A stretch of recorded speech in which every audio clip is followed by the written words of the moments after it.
Bonjour ou bonsoir à tous, ça dépend de l'heure à laquelle vous nous captez. Aujourd'hui, je vais partager avec vous un sujet très important. Ce sujet va traiter à la fois du côté technique du graphiste et ça va toucher en même temps du côté choix de l'entreprise. Voilà, je vais parler avec vous sur les logotypes, communément appelés les logos.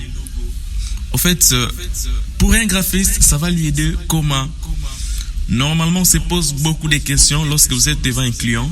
Un client vous demande de concevoir un logo.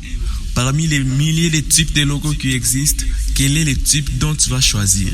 Et par là même, l'artiste a une tête bombée. Il se demande, du coup, qu'est-ce que je peux faire là? Prendre ce style, faire ceci, faire cela, ce type, l'autre choix. Voilà. Aujourd'hui, toutes ces questions ont pris fin. Aujourd'hui, vous allez apprendre quel est le choix qui correspond le mieux à votre entreprise. Quel est le choix qui correspond le mieux à votre conception? Voilà. Parce que la plupart des cas, nous voyons, ce sont des entreprises qui viennent vers les gens et puis ils disent, moi je veux que mon logo soit comme ces logos-là. Mais ils oublient que son entreprise n'a pas les mêmes noms avec celle-là. Voilà. Aujourd'hui, toutes ces questions ont pris fin. Voilà. Sans plus tarder, on se lance.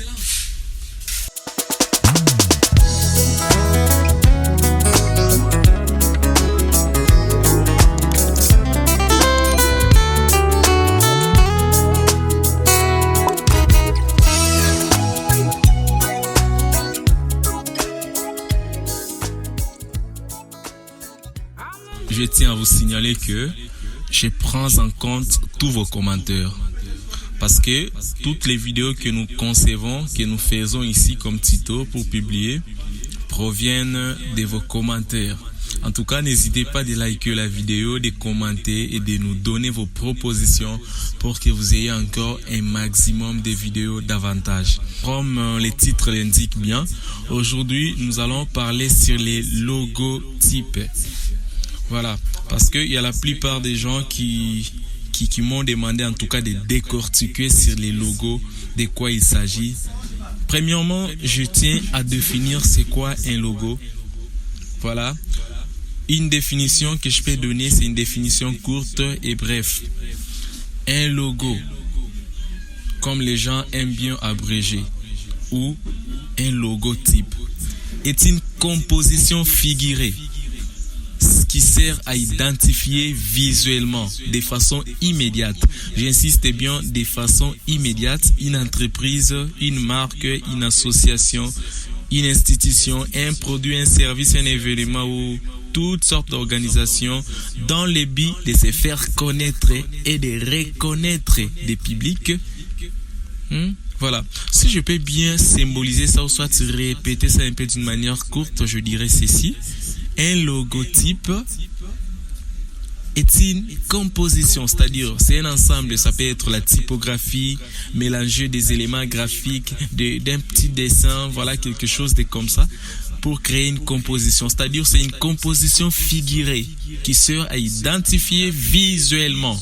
Donc c'est une identité visuelle d'une entreprise, d'une marque, d'une association, d'un service, d'un événement, ou ainsi de suite. Alors, par rapport à tout ce qui est des types, nous avons plusieurs types de logos. Donc, je vais vous citer 7 grands types de logos tout à l'heure là. Premièrement, nous avons ce qu'on appelle les logos monogrammes. Un logo monogramme est un logo qui n'est constitué que de lettres et généralement les initiales du nom de la marque ou de l'entreprise que le logo représente. C'est-à-dire quoi? Par exemple, je prends un exemple de ces logos. Si nous lisons en français, nous lirons NASA. C'est-à-dire l'entreprise a un nom très long. On va seulement choisir dans chaque mot de l'entreprise une lettre. Et quand l'entreprise comprend 4 mots plutôt, nous allons choisir aussi 4 lettres, l'initiale de chaque mot. Et ensemble avec ces mots-là, ensemble avec ces 4 lettres du mot, nous allons concevoir un logo. Et ce logo sera seulement une police écrite. Par exemple, pour notre cas ici, Banque commerciale du Congo. Vu que c'est trop long, dans banque, nous avons eu B. Et puis, commercial, nous avons eu C. Du Congo, on a eu DC. Donc, ça fait BCDC. Raison. Voilà. À part ça, nous avons encore ce qu'on appelle un logotype ou mot symbole. Un mot symbole. C'est similaire au monogramme. C'est-à-dire quoi? Il y a une différence maintenant entre un logotype ou mot symbole avec un monogramme. En tout cas, pour cet exemple ici, j'irai pas loin. Je vais prendre l'exemple de Google. C'est-à-dire quoi? L'entreprise va utiliser maintenant son propre nom pour concevoir un logo. Alors, ce logo ne sera pas quelque chose qu'un artiste a conçu d'une manière extravagante. Il va tout simplement écrire le nom de l'entreprise, mais avec une typographie personnalisée. C'est-à-dire avec une typographie personnelle. Voilà. Tel est le cas pour Coca-Cola. Donc, Coca-Cola n'est pas une police, mais c'est un dessin que le concepteur a dessiné. Et du coup, il a rendu la marque trop personnalisée et trop originale. Voilà. Il en a aussi les cas pour moi. Si vous regardez bien mon logo, Ndaka, vous verrez que c'est une typographie écrite à la main. Donc, aucune typographie au monde ne peut vous fournir ça. Voilà. Donc, il y a une très petite différence entre un logo monogramme et un logotype mot-clé, mot symbole plutôt, comme je pourrais bien l'appeler. La différence en est que pour les logos monogrammes, l'entreprise utilise seulement les initiales des noms. Mais pour un logo appelé logotype, cette fois-ci l'entreprise utilise tout son nom dans son langue. Il utilise tout son nom comme logo écrit.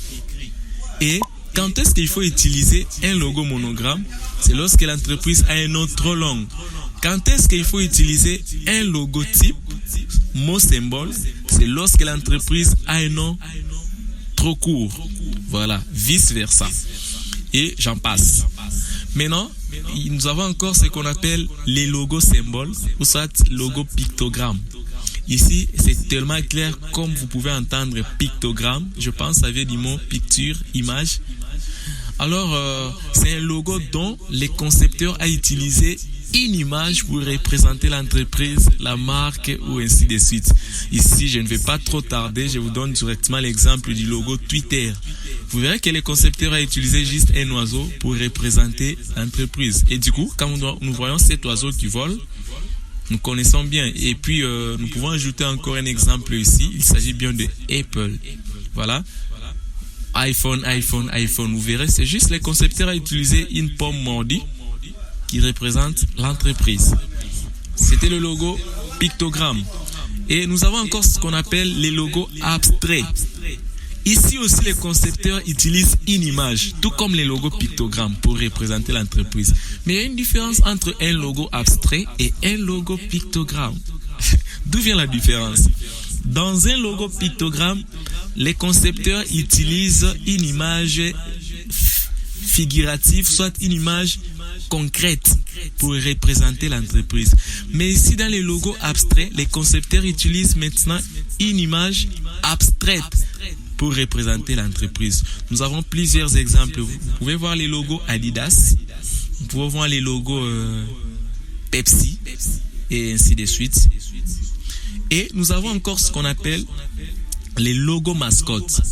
Un logo mascotte, un petit logo qui contient un personnage dessiné bien, parfois c'est en couleur, hein? Et ça rend un peu amusant ces dessins-là. Et à l'image des dessins animés, les mascottes sont excellents moyens de créer de toutes pièces les porte-paroles de votre entreprise. Donc du coup, quand quelqu'un voit les mascottes, il identifie directement votre entreprise. Nous pouvons voir les cas, pour ceux qui sont en République démocratique du Congo, vous pouvez voir les logos des Pains Victoire. Là, c'est un logo mascotte. Et nous pouvons avoir encore plusieurs logos sur Google, et ainsi de suite, taper. Voilà, je vous montre par exemple ça. Ça, c'est un logo aussi, un logo mascotte. Et j'en passe. Maintenant, nous parlons des logotypes combinés. soit les logos combinés. Comme vous l'attendez déjà bien, c'est la combinaison de plusieurs éléments. Nous pouvons combiner les textes, les éléments graphiques et tout consort, mais à l'idée de concevoir quelque chose de très propre, de très simple et de trop beau. Voilà. Et par exemple ici, nous pouvons voir les logos d'une très grande compagnie qui fabrique les hamburgers. Si vous voyez bien leur logo, c'est la combinaison de la typographie et dans un hamburger. Voilà, c'est un peu ça. Donc, c'est la plupart des cas utilisés. Et nous avons ensuite ce qu'on appelle les logos emblèmes pour finir. Ce sont des logos généralement qui ont l'apparence traditionnelle, comme je venais de le dire. Voilà, c'est ce qui confère un cachet tout particulier. Ils sont des excellents choix pour les écoles, les institutions gouvernementales ou les clubs de sport. Voilà, c'est là où vous pouvez les utiliser. En tout cas, merci beaucoup pour ceux qui ont suivi cette vidéo. C'était juste pour vous aider comment faire les choix de votre logo.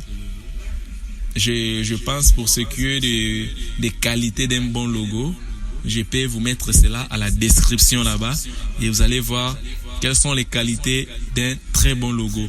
Abonnez-vous massivement à notre chaîne YouTube. Nous allons commencer à faire des vidéos comme ça. C'est toute une série de vidéos, vidéo par vidéo, pour vous apprendre.